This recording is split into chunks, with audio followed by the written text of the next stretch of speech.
Vampire Mountain, Prologue. "Pack your bags," Mr. Crepsley said late one night as he was heading for his coffin.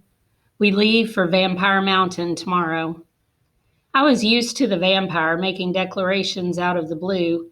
He didn't believe in consulting me when he was making up his mind, but this was shocking, even for him.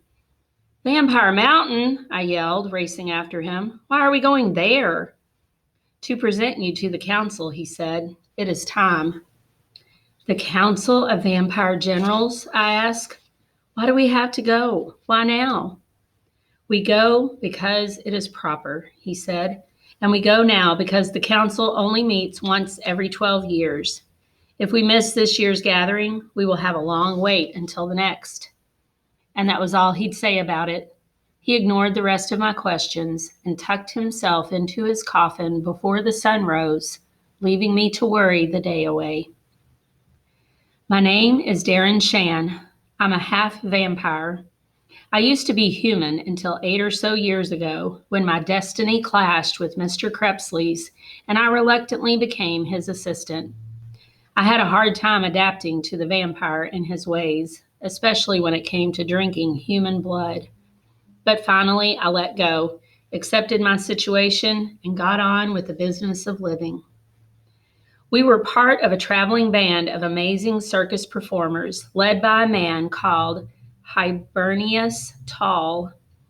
We toured the world, putting on incredible shows for customers who appreciated our strange and magical talents. 6 years had gone by since Mr. Crepsley and me had last been separated from the Cirque du Freak. We left to put a stop to a mad vampanese by the name of Merlot, who was terrorizing the vampires' home city. The vampanese are a breakaway group of vampires who kill humans when they feed on them.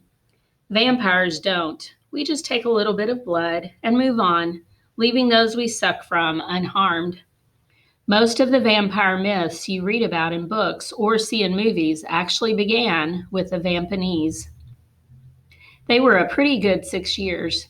I became a regular performer at the Cirque, going on with Madame Octa, Mr. Crepsley's poisonous spider, every night to amaze and frighten audiences. I also learned a few magic tricks, which I worked into the act. I got along well with the rest of the Cirque troupe. I got used to the wandering lifestyle and had been having a good time. Now, after 6 years of stability, we were about to journey into the unknown again. I knew a little bit about the council and Vampire Mountain.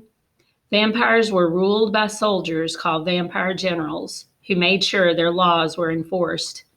They killed insane or evil vampires and kept the rest of the walking undead in line. Mr. Crepsley used to be a vampire general, but quit a long time ago for reasons he never revealed.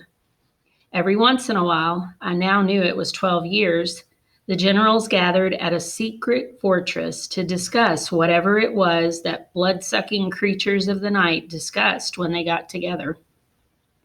Not only generals attended, I heard that ordinary vampires could go too, but they made up the majority.